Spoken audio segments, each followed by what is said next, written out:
Assalamualaikum everyone. This is again your registered social worker, Maika Disalanyasin. And hi, ang pag-uusapan naman natin for today is still about human behavior and social environment pa rin or HPSE. Kasi nga yan yung pinakaunang iti-take natin sa morning sa September 9. Okay? So same lang po ng mechanics, babasahin ko yung question and then kasunod nun is yun na yung sagot. Okay? So without further ado, let's now move on to the question time. Okay, this is the first question. Which is or are not part of Sheldon's 1940 primary components of body type? Number 1, endomorphy. Number 2, mesoendomorph. Number 3, mesomorphs. Number 4, ectomorphs. Or number 5, ectomesomorph. Kulang yan ng morph. Okay, letter A, 1 only. Letter B, 1, 3, and 5. Letter C, 2 and 5. Letter D, none of the above. Or letter E, all of the above. So, on the count of 10, I will reveal the answer. 10, 9, 8, 7, 6, 5, 4, 3, 2, 1. Okay. The answer is, ayan. Answer daw is letter C, number 2 and number 5. So, reference niya pa rin nasa Personality 4th edition. And ang explanation niya is both mesomorph and ectomesomorph are identified as hybrid or variation identified in athletic world based on research kasi. However daw, yung endomorphy, mesomorph, and ectomorph have been classified by William Sheldon as primary components of body type to which he examined that body type and personality have certain relationship. So, balikan natin yung question number 1. Kung mapapansin nyo dito, ang tanong is, which is or are, kapag nakita nyo yan, given na yan na dalawa or more than 2 yung sagot. Kasi hindi naman nila lalagyan ng are kung isa lang talaga, pwede namang is lang. 'Di ba? So, yun. Ang tanong dito, not. Meaning, ang hindi kasali. Saan daw dito ang hindi kasali sa Sheldon's primary components of body type? So, 3 lang naman yung Sheldon's primary part of body type, 'di ba? So, si Sheldon is, full name niya, William Sheldon. Pangalan niya, William Sheldon. Yung Sheldon, apelido niya yan. So, William Sheldon, 1940, primary components of body type. So, ang 3 primary components lang naman daw ng body types ni Sheldon is, eto, kasali yan, si endomorph, eto, si mesomorph, and then eto, si ectomorph. So, meaning, ang hindi kasali dyan is eto at saka eto. So, di ba ang sagot natin doon is this one? Kasi nga, sila yung hindi kasali.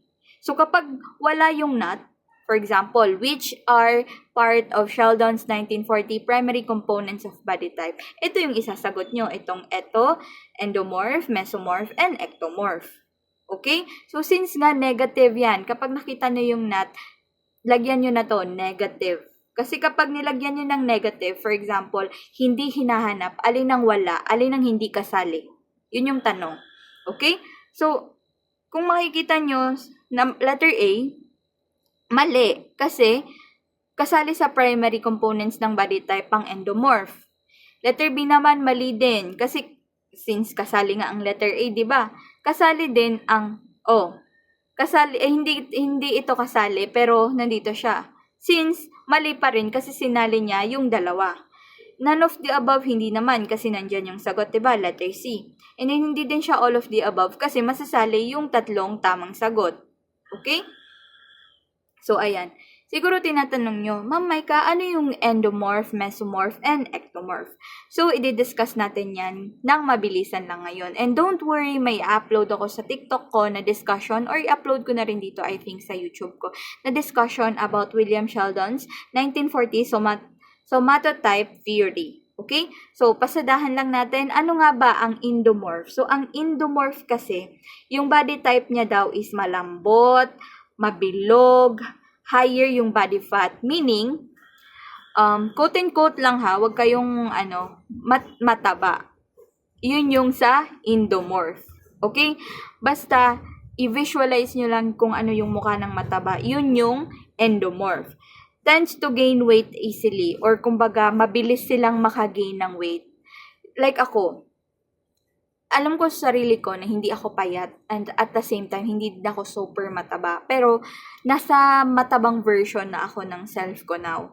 And, totoo talaga na ang bilis kong tumaba kahit na hindi naman ako malakas kumain. And yun yung mga characteristic na meron talaga ang mga endomorph. Okay? Short limbs relative to trunk. Ayan din. Origin niya is dominance niya daw yung endoderm or the layer that becomes digestive organ. Temperament naman niya is, basta temperament niya, ilagay nyo lang dito, is Vicertonia. Kasi daw, ano yung temperament? Kumbaga, paano daw siya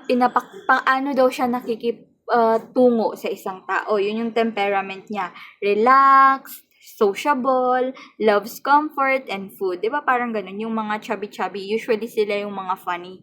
Sila yung mga mabilis kausap, yung kapag kausap mo parang relax na relax ka kasi alam mo yun, very approachable, very mabait, very comfy kasama, tsaka mahilig din sa pagkain. Kaya nga usually tumataba talaga sila. Yun daw yung mga endomorph. Okay? So proceed naman tayo dito sa mesomorph. Eto, mesomorph na tayo ha. Mesomorph naman is muscular, athletic, malaki yung mga braso, yung sa muscle, narrow yung waist, low body fat, gains muscles easily. So nagigain daw sila ng muscle. So, tandaan nyo lang talaga dito is yung meso, kasi nga muscle.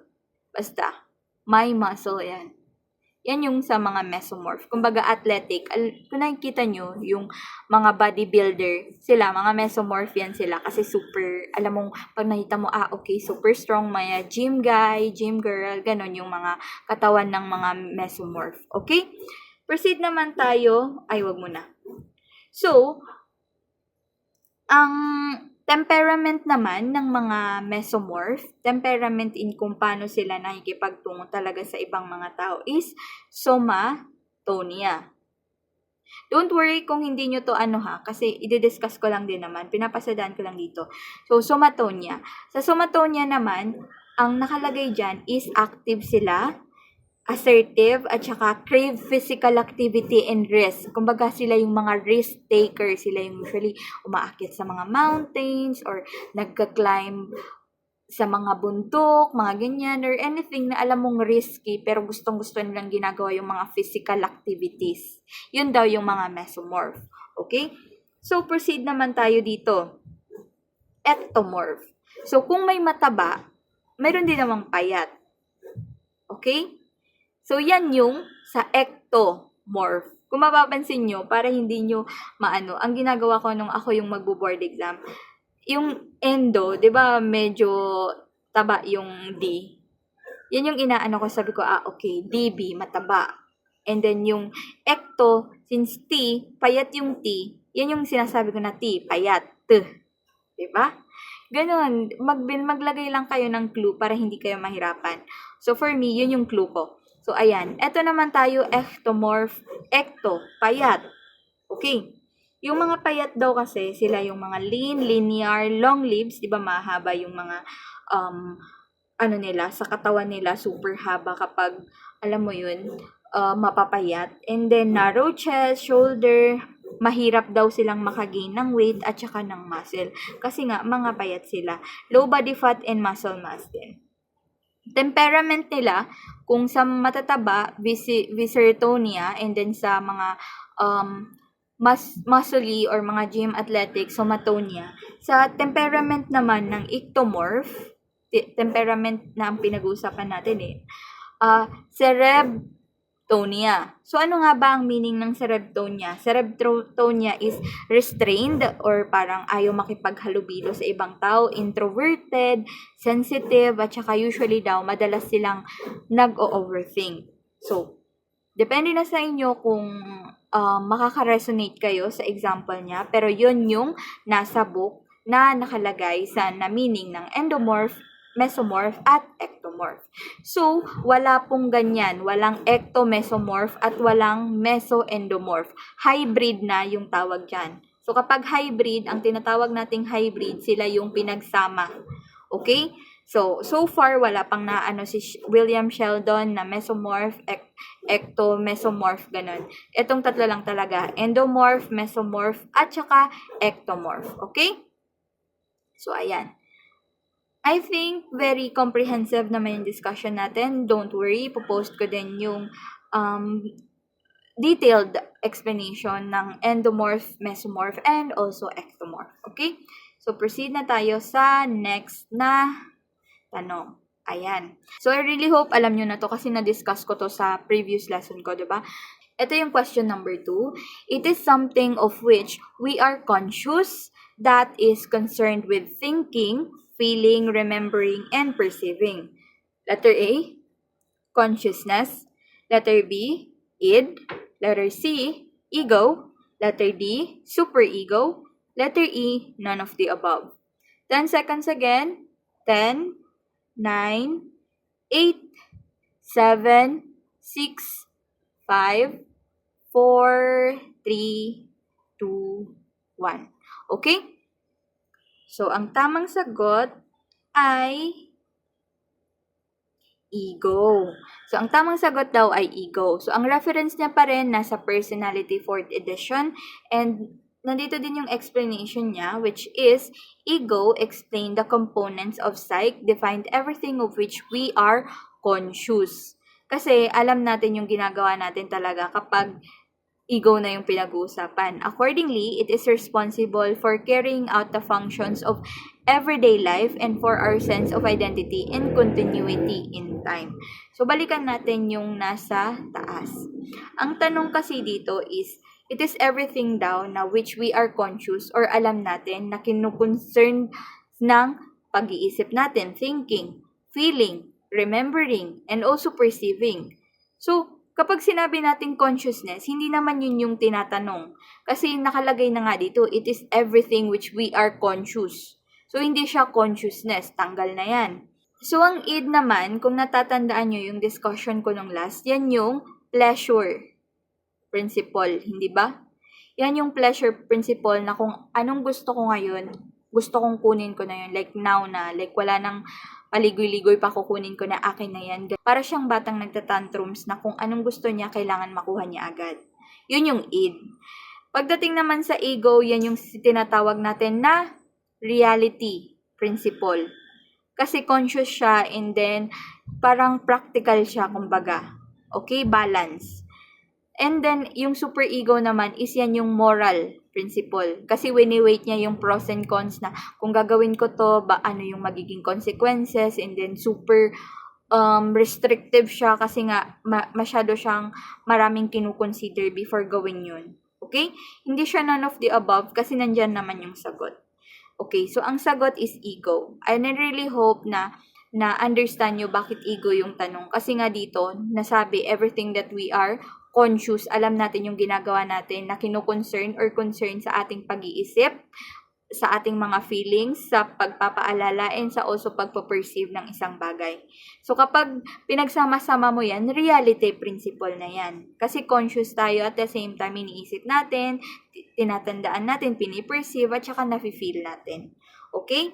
So, kapag wala kayong nakitang moral or something pleasure-seeking, diretso ego na yan siya. Lalo na kapag nandyan yung tatlong choices.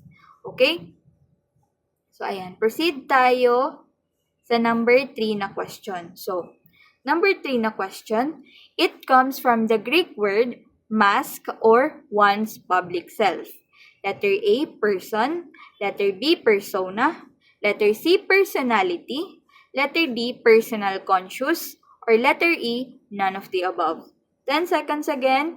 10, 9, 8, 7, 6, 5, 4, 3, 2, 1.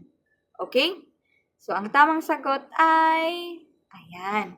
So, ang tamang sagot daw ay persona. Yung reference niya, nasa Personality pa rin, 4th edition.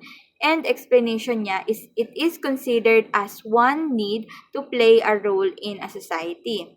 It is part of the psyche by which individual are known to other people. So balikan natin yung tanong. So ang tanong dito is, galing daw siya sa Greek word na mask or one's public self.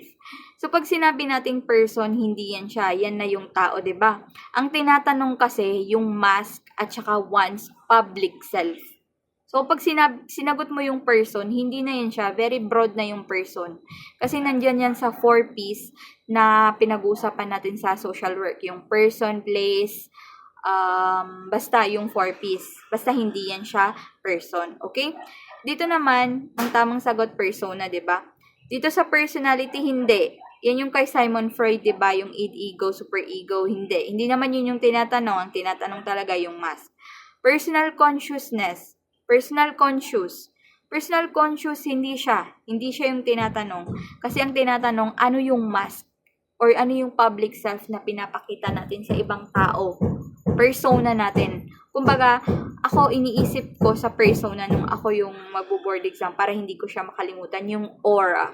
'Di ba? Very gamit na yan siya sa ating mga Gen Alpha ba? Feeling ko Gen Alpha sila yung mga medyo gamit na gamit ang aura.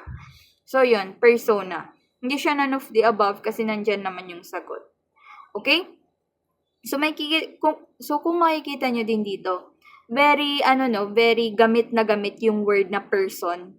Kasi dito, letter A, person. Letter B, persona. Letter C, personality. Letter D, personal conscious. So kapag may nakita kayong ganyan, meaning, yung person, yan na yung main na word na hinahanap natin. It's just that kailangan natin yung tamang sagot. For example, dito hindi siya person kasi tao, hindi naman yung tinatanong. Hindi din siya personality kasi hindi naman personality yung tinatanong dito. Hindi din personal conscious kasi iba na din yon. So meaning, person na siya. Okay? So ayan. Mag-proceed na tayo sa 4. The collective experiences of humans in the revolutionary past or the accumulation of ancestral experiences. Letter A, collective unconscious. Letter B, collective conscious. Letter C, personal conscious. Or letter D, personal unconscious. And letter E, none of the above. 10 seconds again. 10, 9, 8, 7, 6, 5, 4, 3, 2, 1. Okay na? So, ang tamang sagot ay, ayan. Ang tamang sagot daw ay collective unconscious. So, reference niya pa rin nasa personality ng 4th edition, page 33. Explanation niya is collective unconscious is defined as collective experiences of human in the revolutionary past or the accumulation of ancestral experiences. As it explains, the context of collective unconscious is essentially the same for all humans. So, balikan natin yung number 4.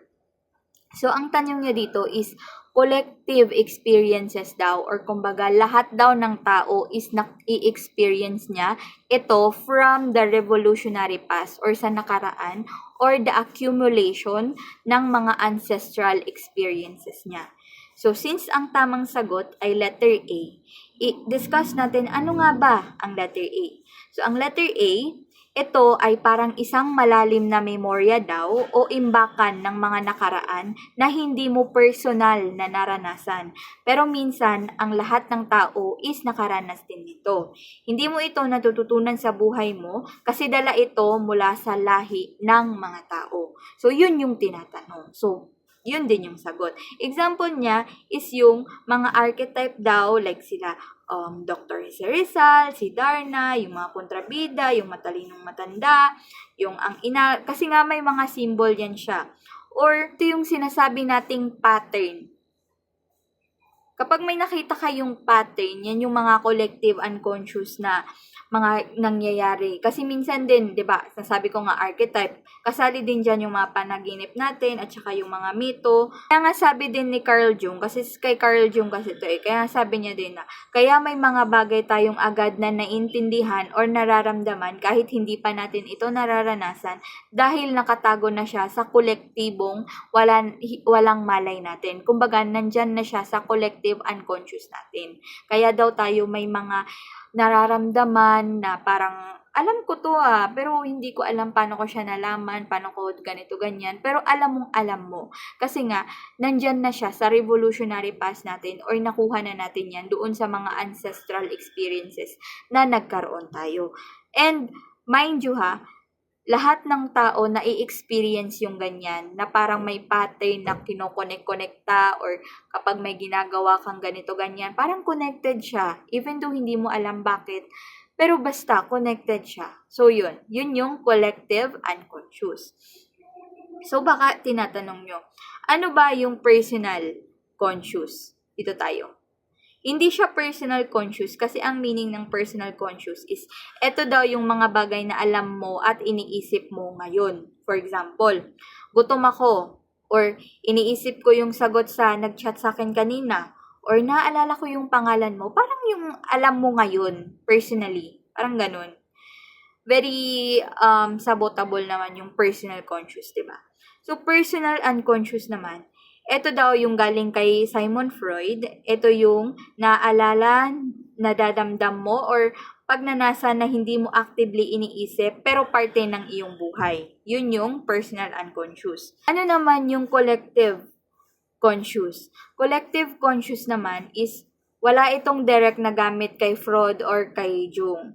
Pero ginagamit ang term sa sociology at sa social psychology. Kasi ang ibig sabihin kasi ng collective conscious is yung mga paniniwala, values, at saka norms na sinishare natin sa isang grupo o isang lipunan na alam ng lahat. Okay? So, example niyan is, sa Philippines daw, bawal magsalita ng masama sa matatanda. 'Di ba? Ito naman yan. Example pa, importante ang bayanihan. Sinong mag-disagree dyan? Diba, importante naman talaga. Or, yung sinasabi nila na malas ang pagwawalis sa gabi. Yun yung masyado nating pinapaniwalaan kasi nga marami nang nagsasabi or marami nang gumagawa yung explanation niya. Hindi naman siya magiging none of the above kasi nandyan naman yung sagot. Okay? So, if nalilito pa rin kayo kung ano yung collective unconscious, collective conscious, pwede din natin yung ilagay or i-discuss na din sa TikTok ko. Inshallah kapag nakapag-oras na. Okay? So, proceed naman tayo sa question number 5. Tayo sa question number 5. So, ang tanong dito is, it is equated with self-esteem, pride, and personal dignity. Letter A, shyness. Letter B, hiya. Letter C, depth. Letter D, depth of gratitude. Or letter E, none of the above. 10 seconds again. 10, 9, 8, 7, 6, 5, 4, 3, 2, and 1. Okay? Tamang sagot ay yan, letter B. So, hiya daw kasi nasa Personality 4th edition, page 12. Pwede nyo i-check kung may book kayo ng personality. Explanation niya daw is hiya is defined as the painful emotion arising from the relationship with an authority figure of society na nag-i-inhibits ng assertion even during situation perceived dangerous to one's ego. Comparably, this term is equivalent to shame. Equivalent to shame. Hiya. In Tagalog, hiya. Shame in English. So, balikan natin yung tanong. Ang tinatanong kasi is equated daw or parang equal daw siya with self-esteem, pride, at saka personal dignity. Personal dignity. Ang sagot diba is hiya. Bakit hindi siya shyness? Kasi yung sa shyness kasi, ang meaning niya talaga is takot ka daw ma-judge, low daw yung self-confidence mo, at saka tinutulungan ka daw niya para maging cautious sa lahat ng bagay. Meaning naman nung hiya na in Tagalog is concerned ka daw sa social harmony at saka respect. Diba, nandyan na din yung pride, personal dignity. Ayan. Yung Tagalog ng hiya din kasi dito in social work. Ang minimi niya talaga is tumutulong daw siya para ma-maintain yung respect, yung pakikisama, at saka yung smooth relationship ng isang tao doon sa tao. So, yun. Kaya, need talaga na ang sagot is hiya. Kasi yun din yung nasa book. Walang nakalagay sa book na shyness. Kasi, di ba yung mga Tagalog na mga utang na loob, hiya, basta pakikisama, pakikitungo, yan yung may, may subject tayo sa social work na Filipino personality. So, kung makikita nyo siya dyan sa Filipino personality, hindi nakalagay is shyness. Ang nakalagay talaga is yung hiya. Okay? Hindi siya naging debt kasi debt is utang, di ba? So, debt of gratitude naman, ito yung utang na loob. Hindi din yan siya yung sagot kasi hindi naman yan yung meaning na hinahanap natin. None of the above, hindi din siya none of the above kasi nandyan naman yung sagot. Okay? So, I really hope na na-understand nyo yan. Siguro soon enough, madiscuss natin yung mga about Filipino personality. But then again, for now, yan muna. So, proceed na tayo sa ika-6. Number 6. This stage is concerned with muscular maturation in the accompanying ability to hold on or to let her go. This occurs at 2 to 3 years old. Letter A, autonomy versus shame and doubt. Letter B, basic trust and basic mistrust. Letter C, identity versus identity confusion. Letter D, generativity versus stagnation. Or letter E, none of the above. So, pasensya na sa tuktok ng tuktok kahit malapit na yung 8 na nire-repair ang aming house. So, ayan. 10 seconds again. 1, 2, 3, 4, 5, 6, 7, 8, 9, 10. Okay na? So, ang tamang sagot ay letter A. So, bakit letter A? Letter A kasi autonomy versus shame and doubt. Reference niya is nasa personality pa din, 4th edition, page 56. Explanation, sa stage na daw to, na 2 to 3 years old, is nandyan na daw or dyan na daw nakikipag-interact yung bata with the world by grasping or dropping objects and through toilet training. The child begin to exert control over oneself and parts of the outside world. So, balikan natin to. Ang answer is letter A. Okay na yan. Bakit hindi siya basic trust and mistrust? Hindi siya basic trust and mistrust or trust versus mistrust. Kasi yung trust versus mistrust, yan yung baby pa, yung bata. Like, magkakaroon siya ng trust sa nanay niya kapag pinapadede siya ng nanay niya, and also magkakaroon siya ng mistrust sa nanay niya kapag hindi siya pinagbigyan, kapag umiiyak siya or super duper yung iyak niya. So, yun yung trust and mistrust. Don't worry kasi ma-explain din natin yung mga difference ng mga stages na to separately, okay? Letter C naman is identity versus role confusion. Role yan ha. Sorry, hindi ko napalitan. Role confusion. So, hindi siya magiging identity versus role confusion kasi hindi naman pinag-uusapan dito is kung nalilito ba siya kung ano yung gender niya or anything else. Hindi naman ganun. Kasi kung yun yung pinag-uusapan natin dito, yan yung sagot. Bali, hindi naman ang pinag-uusapan natin dito is yung ability niya to hold on or to let go. Tapos may nilagay pa dito, 2 to 3 years old. So kapag alam nyo kung ano yung edad ng bata, usually madali nyo na itong masasagutan. And yung sa identity versus role confusion naman, hindi yan siya nasa 2 to 3 years old. Usually nasa 7 to plus na yan siya. 7 to 10, parang mga ganun. Okay? Andito din sa mistrust versus mistrust talaga. Yan yung mga 0 to 1 years old pa lang. So, hindi na talaga siya yung sagot. So, mas lalong hindi si letter D, generativity versus stagnation. Kasi ito na yung parang mga edad na nito is yung mga nakapag-work na mga 40 plus. Pag ganun, parang pa-senior na to eh. So yun, sila yung mga iniisip na nila kung ano yung maitutulong nila sa ibang generation para kapag wala na sila, sila na yung papalit. So yun yung generativity versus stagnation. And hindi din naman siya letter E, kulang yan, letter E, none of the above, kasi nandyan naman yung sagot, which is letter A. Okay? So, paulit-ulit, don't worry, i-discuss natin yung stages na to and papasadahan lang natin yan. Okay? Siguro sa next question, ganyan din naman. So, yeah.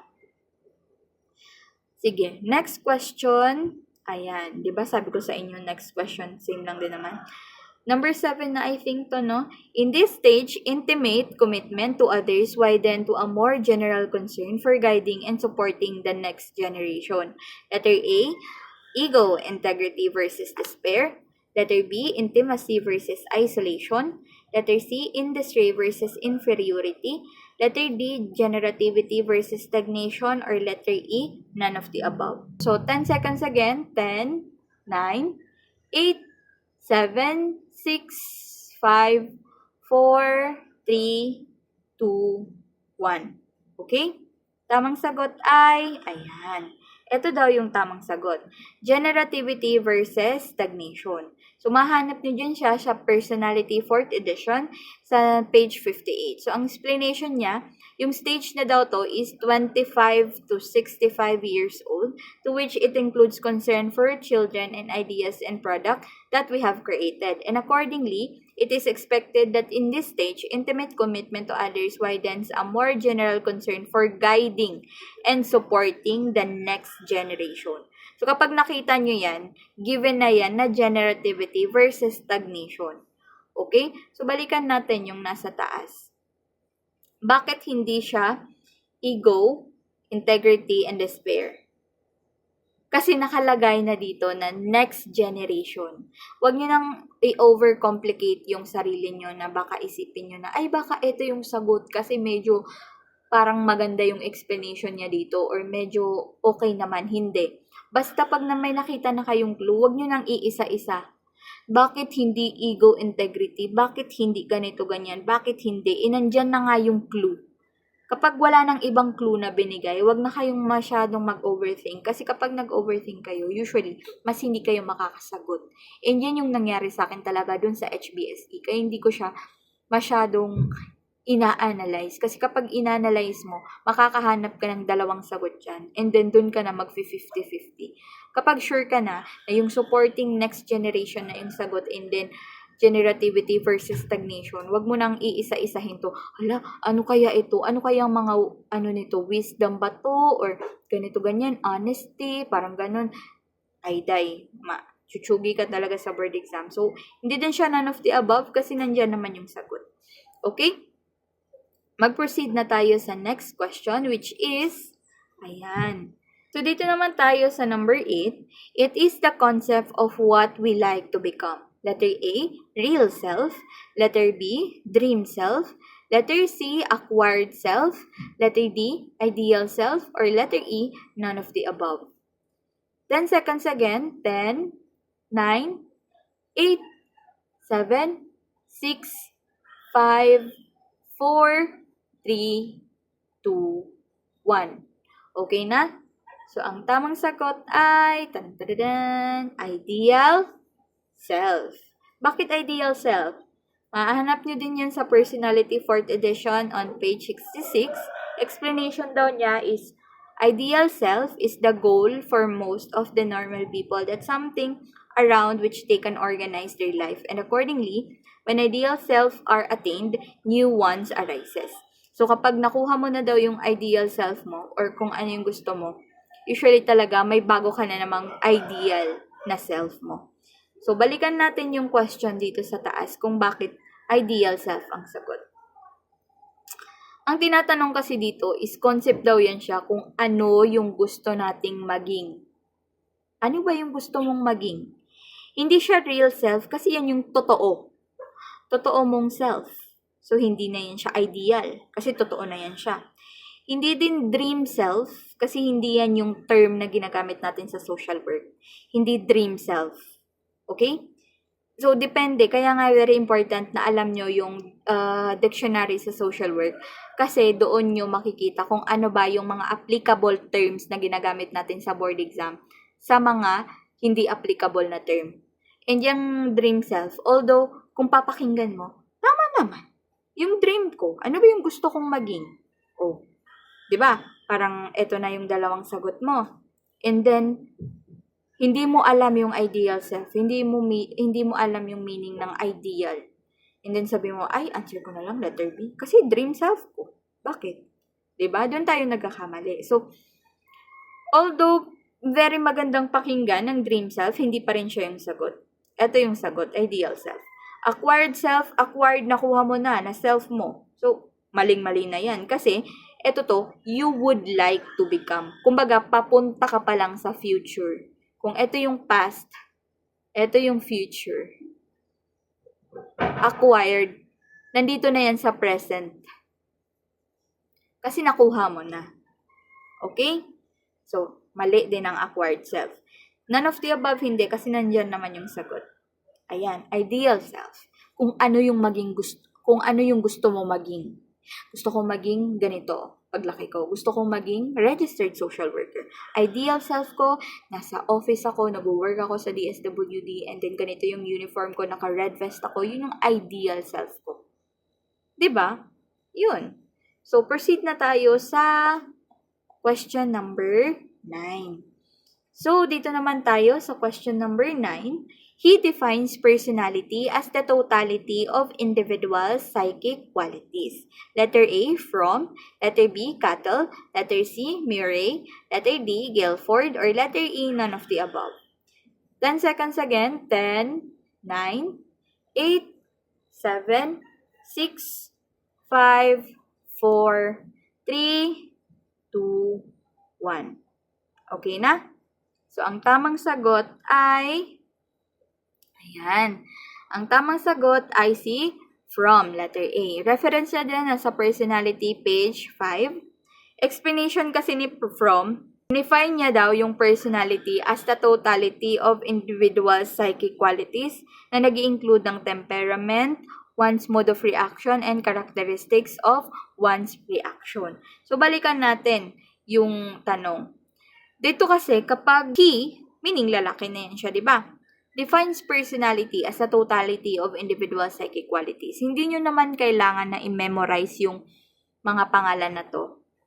Hindi nyo kailangan na alam nyo ganito, ganyan. At least alam nyo kung ano yung mga pinaglalaban nila sa personality. Okay? So, for example, so diba nga si Fromm, ang definition niya ng personality is yung totality daw ng individual psychic qualities. Si Raymond Cattell kasi, Raymond Cattell, ang personality daw is trait daw yan siya na nagpe-predict ng behavior. Para sa kanya, personality is that which permits a prediction of what a person will do in a given situation. So, in Tagalog, para kay Cattell, personality daw is yan yung equals niya yung traits na stable and measurable. Kay Henry Murray naman, para sa kanya, personality daw as needs and press. Kumbaga, personality is the organization of needs, press, and their interaction over time. So, hindi na masyado nang malayo sa totality, diba? Ang keyword lang naman kay Fromm, kapag may nakita kayong totality of individual psychic qualities, diretso Fromm na yan. Totality.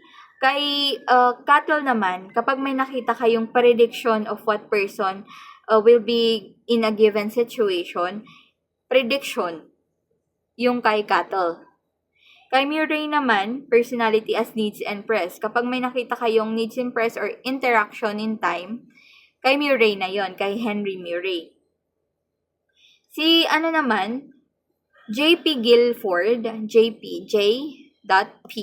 Guilford, ang definition niya ng personality is the unique pattern of the traits of individual. So, kapag may nakita kayong unique pattern, kay Guilford na yan.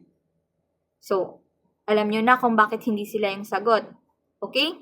So, kailangan kapag may mga personality or may mga person kayong maaano sa board exam. Hindi naman need na i-memorize nyo lahat ng definition nila. Ang kailangan nyo lang kung ano yung term na pwede nyong maalala kapag nakita nyo yung pangalan nila.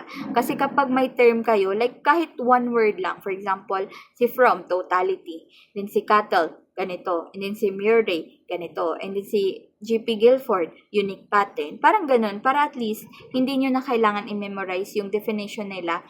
Ang kailangan nyo lang hanapin is yung ano yung keyword na nilagay nyo para maalala nyo sila.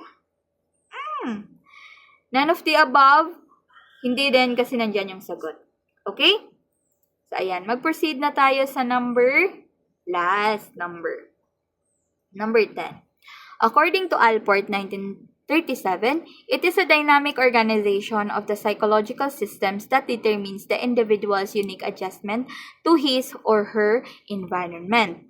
Letter A, traits. Letter B, characteristics. Letter C, characteristic traits. Letter D, personal attitude. Or letter E, none of the above. 10 seconds again. 10, 9, 8, 7, 6, 5, 4, 3, 2, 1. Okay na? So, ang tamang sagot ay tadadadan! Hindi nyo in-expect, no? None of the above. Bakit none of the above? Finally, nagkasagot na din tayo ng none of the above.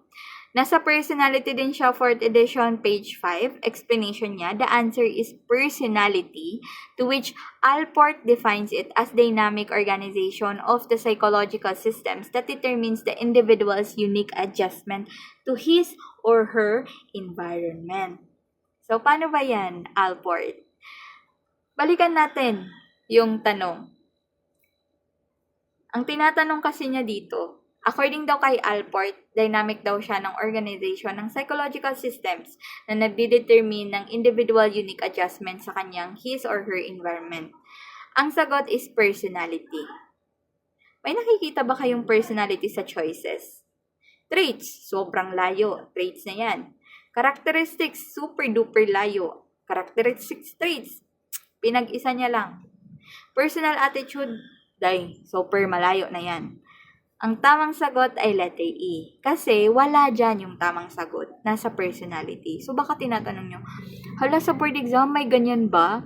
Na baka wala dyan yung sagot? Oo. Talaga, meron talagang ganyan. Kaya nga wag na kayong kabahan or wag na kayong masyak na baka sabihin nyo na, hala, bakit may none of the above tapos biglang wala palang none of the above? Meron. And then minsan akala mo tama na. Akala mo, ang sagot na dito, characteristic traits, diba? Kasi paulit-ulit siya sa traits and characteristics. Tapos kung hindi mo alam yung meaning ng traits, sasabihin mo na, hala, baka traits talaga ang sagot. Tapos hindi mo pala alam yung meaning ng traits. Very wrong. Okay? So, I'm just so happy na may none of the above na tayo kasi baka isipin nyo kasi na hindi lumalabas ang none of the above sa board exam. Lumalabas ang none of the above, kaya good luck na lang talaga guys. 5 ang choices natin. So, ayan. Okay. Before anything else, I want you to take a rest. Take a 5 minutes break. And I will also take a 5 minutes break kasi masyado na akong inuubo. And yeah, next na i-discuss natin is about Orange Book. And I'll be back for 5 minutes and I hope you're ready na too. Don't use your phone. Don't use anything. Just sit or take a power nap kung kaya nyo ng power nap na 5 minutes and then we'll be back again for the Orange Book Chapter 3. Okay? So, hi again everyone. I really hope na you took your 5 minutes break worthwhile. Okay? So, proceed na tayo sa Orange Book Chapter 3. So, without further ado, next slide. So, sa Chapter 3, ang pag-uusapan natin is the social work profession. So, dito na tayo. Social functioning. So, kung makikita nyo sa libro, super laki or super dami ng nakasulat dyan. And gusto ko na ang aalalahanin nyo lang is yung pinaka-importante. So, I got this one. So, eto na. Tatandaan nyo lang yung mga names nila and then kung ano ba yung mga pinaglalaban nila or yung kung ano ba yung definition nila ng social functioning. So, 5 lang naman sila dito. Dito si Ernest Boehm. W happy. According kay Ernest Boehm, ang social functioning daw is ini-enhance daw siya ng social work, ang social functioning ng mga individuals, singularly talaga or in groups by activities na focus sa mga social relationship na nagko-constitute ng interaction or pakikipaghalubilo ng individual sa kanyang environment. So, dito naman tayo kay William Gordon. So, according naman kay William Gordon, social functioning daw is person in his life situation complex, matching the person with his situation. So, yun yung definition niya. Dito kay Ernest Boehm, pwedeng ang definition na pwede niyong tandaan sa kanya is yung interaction between individuals in his environment. Keyword yun na yan. Kay William Gordon naman, WG, person in his life situation complex. Yun. Kay William Schwartz naman, for him, ito daw yung pagmimediate ng process through which yung individual daw at saka yung society na yung nagre-reach out sa each other, sa isa't isa through mutual need for self-fulfillment. And then kay Harriet Bartlett naman, social functioning daw is the relationship between the coping activity for people and the demand of his environment. And then kay Louis Johnson, maximize the potential of client in meeting the demands of the environment. So, kapag mga tao na yan siya, may sari-sarili na yan silang definition ng social functioning. Ang kailangan mo lang gawin is, you don't need to memorize it all. Kailangan may key terms ka lang natatandaan per author or per person para hindi ka malilito kapag biglang lumabas yung definition nila ng social functioning and then super dami ng kailangan mong tandaan. And kapag memorize mo yun, usually napapagbalik-baliktad mo.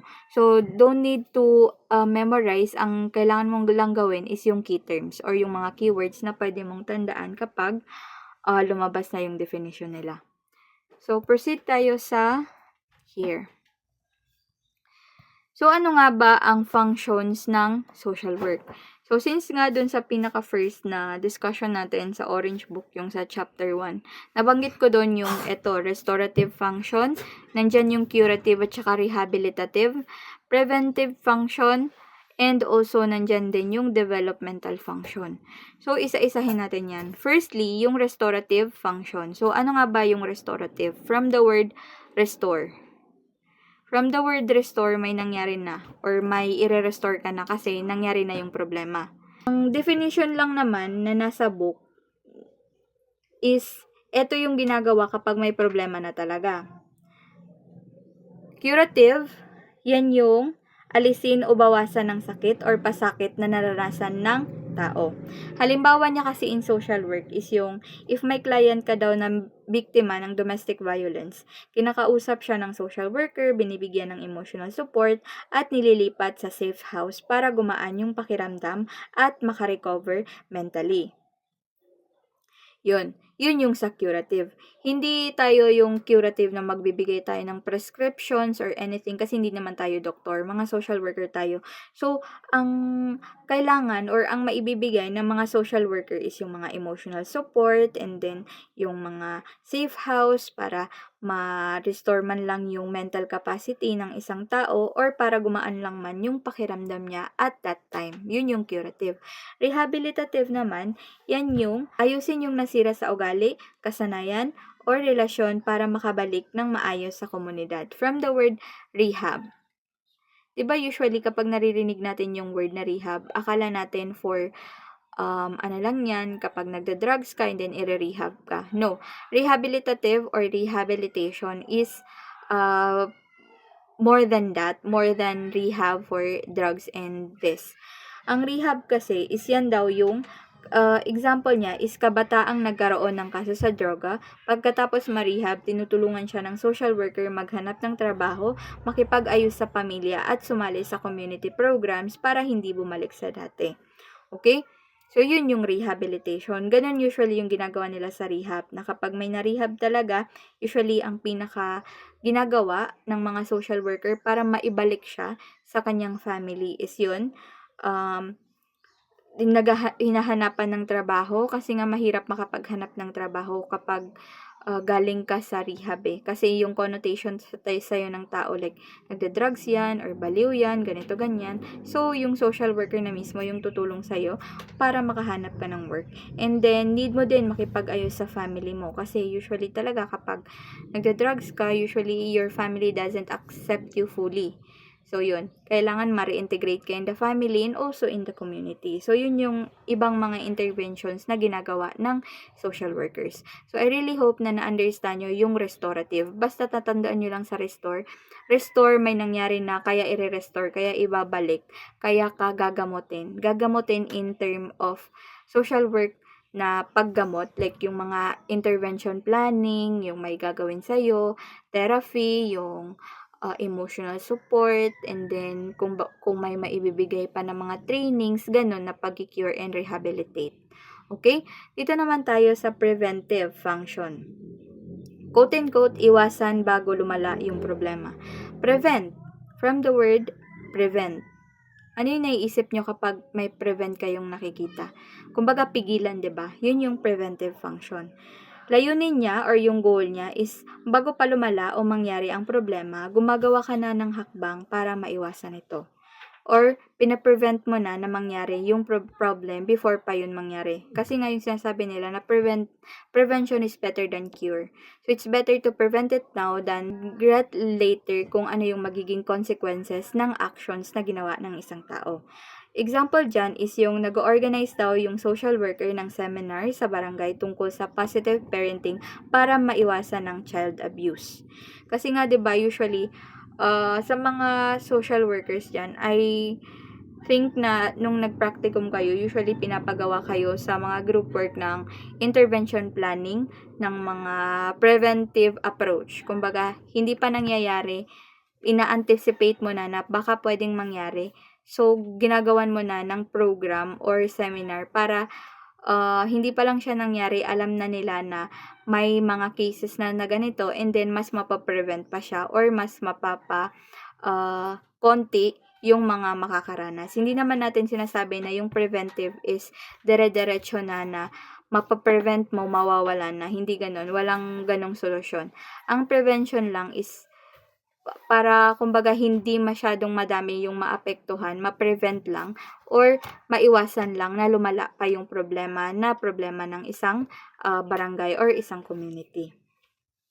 Isa pa dyan is ginagabayan daw yung mga kabataan sa peer education tungkol sa teenage pregnancy o substance abuse para hindi sila maengganyo, and also regular na home visit sa pamilyang may high risk na magkahiwalay para maagapan yung conflict. Basta ang key terms lang prevent, maagapan, or para hindi lumala, prevention. Isipin nyo lang sa preventive function, prevention is better than cure. Okay? Dito naman tayo sa developmental function. Developmental function naman, yan daw yung palaguin at paunlarin. Development, from the word development. Very self-explanatory naman talaga yung mga terms natin sa social work. Minsan lang talaga hindi natin masyadong naiintindihan kasi sometimes very heavy yung mga definition niya sa book, pero kung i-explain mo siya ng pang-humanly na explanation, mas may intindihan mo siya kapag ganun. So, developmental function, development. So, yun. Layunin niya or yung goal niya is kahit wala pang problema, tinutulungan mo na yung tao na matuto or maabot yung potential niya.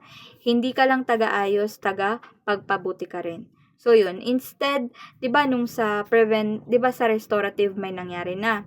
Kaya nga may curative or ginagamot mo na or rehab na. Yung sa preventive wala pang nangyayari pero ina-anticipate mo na may mangyayari. So, ginawan mo na ng paraan para hindi matuloy yung pangyayari. Sa developmental naman, okay na sila. For example, okay na yung livelihood nila. But then again, kailangan mo pa silang i-improve. Kasi hindi pwede na maging stagnant ka lang. Like, kung ano yung ino-offer mo, yun lang. Hindi. Kailangan din nila ng improvement. Kailangan nilang mag-improve. So, halimbawa natin dito, nagfa-facilitate ka daw ng livelihood training para sa mga solo parents para mas mapalago ang income nila. Doon pa lang sa word na yon, para mas mapalago. Hindi natin sinasabi na hindi na malago yung business nila. It's just that, kailangan pang ma-improve para mas lumaki yung income nila. mas ma-develop natin yung self-esteem nila na magtinda, mas maging okay sila. Yun yung developmental. Isa pang halimbawa na pwede kong maibigay dito is gumagawa ng leadership program para sa mga youth leaders sa barangay kahit wala namang gulo sa grupo nila. So, hihintayin mo pa ba na magkagulo bago mo sila bigyan ng leadership program? 'Di ba hindi? So, parang nasa preventive na din siya, pero more on developmental. Kasi dinedevelop mo yung capacity ng mga kabataan na kung paano ba maging leader, kung paano tumayo sa inyong sariling mga paa, kung ano yung gagawin nyo in case na ganito yung mangyari. Parang ganon, dinevelop nyo sila. Lastly, tumutulong sa pamilya gumawa ng family development plan para mas maging maayos ang pag-aaral ng mga bata at budgeting sa bahay. So, yun. Basta, from the word development yun, mas mapapalago, mas maiinganyo, mas matutulungan mo yung client mo. So, I really hope na na-understand nyo yung tatlong function natin sa social work, okay? Restorative, restore, preventive, prevent, developmental, develop. Here naman, pag-uusapan natin dito is social work attributes of a profession. Kasi tinatanong nila yan, talaga bang profession ng social work? So, bakit naging profession ng social work? So, it's very important na alam nyo kung bakit nga ba naging profession ng social work. Kanino nga ba to, itong 5 to? Kay Ernest Greenwood. Ito yung mga definition niya. Siya yung nagbigay ng definition ng systematic body of theory, professional authority, community sanction, and regulative code of ethics, and also professional culture.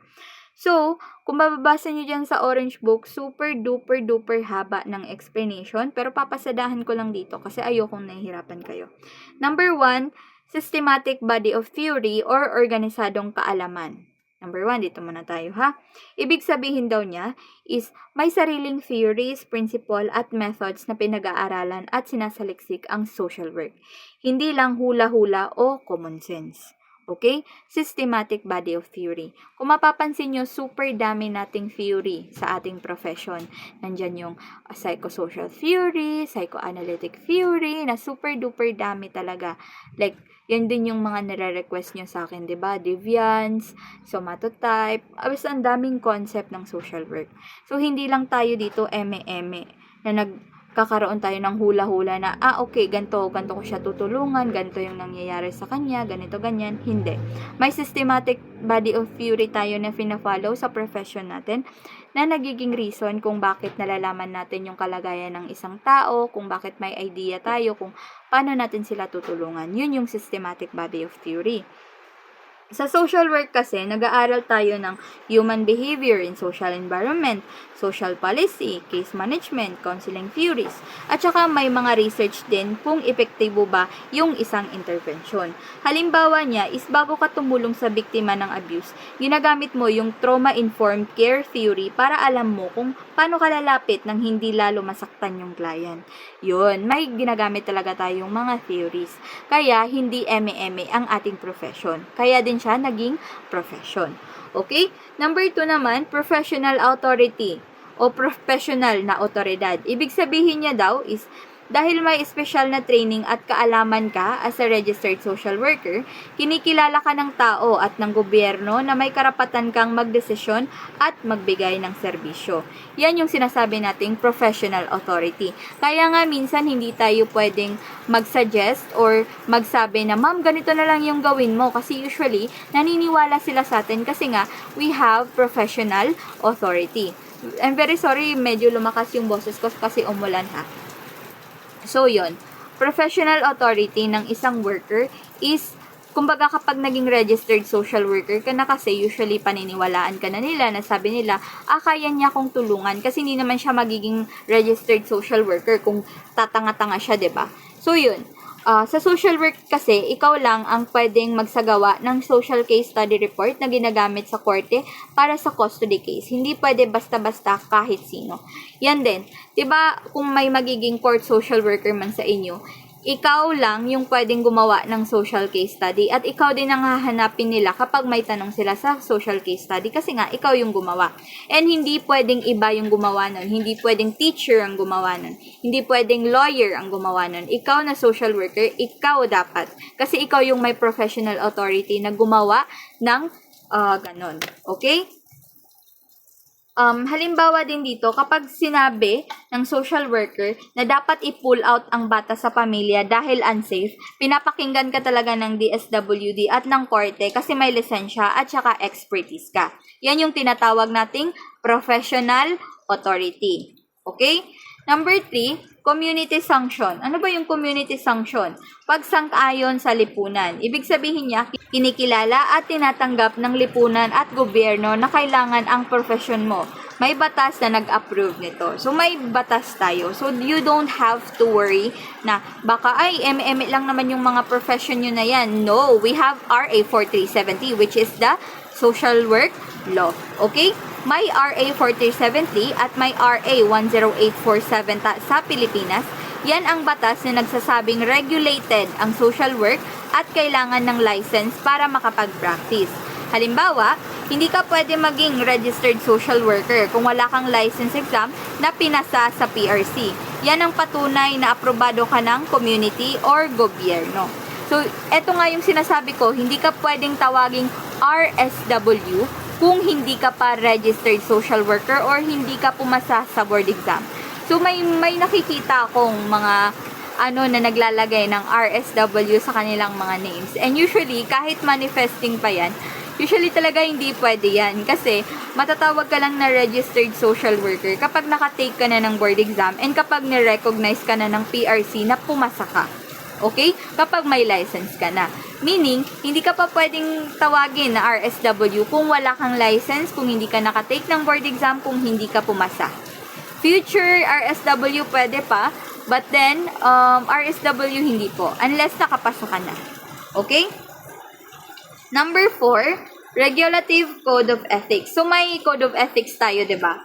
Yung, nasa orange book din yan. Huwag kayong mag-alala. Madidiscuss din natin yan. Pero, ang ibig sabihin ng Regulative Code of Ethics is yan yung malinaw na rules kung ano at tama sa trabaho mo para protektado ang client at ang profession mo. Ano nga ba yung mga usually code of ethics natin? Na may confidentiality, mga ganyan. Yan yung bawal mong ibenta yung information ng client, bawal ka maging bias, kahit kailangan confidential lahat, ganito, ganyan yung code of ethics natin na confidentiality, di ba? Halimbawa, kaibigan mo yung client. Bawal mong i-share sa Facebook yung kwento niya. Pag nilabag mo yan, pwede kang masuspende o matanggal sa lisensya. Yan yung isang buti na lang yung best friend ko talaga. Very updated siya sa nangyayari sa life ko. Sa sobrang close ko doon sa client ko doon sa Iligan, dahil pinost ko pa talaga yung picture niya at picture ng mama ng client ko na bata and then yung mama niya. Then biglang nag-chat sa akin yung best friend ko. Sabi niya, May, baka mapagalitan ka nila, sir, kaya hindi pwede pinupost sa Facebook yung mukha ng client mo kahit na wala ka namang intensyon na pahiyain or ganito, ganyan, hindi talaga pwede. So, yun, na-delete ko siya and then alhamdulillah, hindi nakita ng mga professor ko. And then, lesson learned na rin sa akin na hindi talaga pwedeng i-post yung picture ng ating client kasi respeto na din yun sa kanila. Okay? Ayan. Dito pa, professional culture. Ibig sabihin niya, may sariling values, norm, language, at samahan ang mga tao sa profession. Parang brotherhood na may isang layunin. Professional culture talaga, professionality. Values natin dyan is yung social justice, dignity, at saka self-determination. Norms naman natin, regular supervision, case conference, self-care. Kasi may mga ganyan din tayo, di ba? Kapag naging social worker na kayo, may mga ganyan talaga. Samahan, PASWE, yung Philippines Association of Social Worker Incorporated, IFSW, dito nagmi-meet, nagtitraining at nagtutulungan ang mga social workers. So, huwag kayong mag-alala, marami tayo. NASWE, PASWE, ayan, nandyan. Kaya nga, usually, nag-iiba-iba yung mga officer ng mga PASWE para to help us na din na mas maging kalidad yung trabahong ginagawa natin at magkaroon tayo ng professional culture. Halimbawa niyan, kapag may kalamidad, makikita mong nagtutulungan ang mga social workers sa buong bansa kahit di magkakakilala kasi iisa ang culture, tulong sa nangangailangan. So, yun. Diba, usually kapag may binabaha, may binabagyo, hindi naman dahil hindi ka taga, for example, yung nangyaring lindol sa Davao, hindi porket hindi ka taga Davao na social worker, hindi mo na sila tutulungan, no. Tutulungan mo pa din sila kasi yung goal natin as a social worker is tumulong sa mga nangangailangan. So kahit saang lupalop pa yan ng bansa, as long as here in the Philippines, responsibility ng mga social worker ng DSWD na kahit na anong agency, government, or NGO man yan, like Save the Children NGO yan, na tumulong kasi kailangan sila ng mga nangangailangan. So, yun yung professional culture. Okay? So, I really hope na na-understand nyo po yung mga meaning niya. Very mabilis lang yung discussion natin dyan. Pero kung gusto nyo ng mas masinsinan or mas mahaba-habang topics, pwede nyo siyang basahin sa Orange Book, Chapter 3. Nandyan yan lahat. Lahat ng sinabi ko, nandyan lahat. Thank you so much po sa pakikinig sa akin. And I really hope na marami po kayong natutunan for today. And thank you so much talaga for waiting na maka-upload ako. It's just that ang dami lang ganap sa buhay. And wala. So, tired talaga. So, I have a surprise for you. I have a quote since pinanood nyo to. And today lang ha, sa lahat ng magko-comment ng Murphy's Law. Ayan, Murphy's Law, M-U-R-P-H-Y, kama sa taas S-L-A-W, Murphy's Law. Kasi gusto kong i-discuss yan. May free sample kasi sa akin na book and gusto kong i-discuss sa inyo kasi very relevant sa mga pressure na nafe-feel nyo ngayon. Inshallah. And i-comment nyo lang yan sa baba. And sa lahat ng magko-comment, i-screenshot nyo yan and then mag-PM kayo sa akin. And sabihin nyo lang kung anong isang book yung gusto nyo ibibigay ko sa inyo, isisend ko agad. So, yun lang. Thank you so much everyone. And sana po masa lahat, RSW, dust for every one of you na nakikinig ngayon. Sana po masa kayong lahat these coming board examinations. And see you on the other side, future social workers. Bye-bye!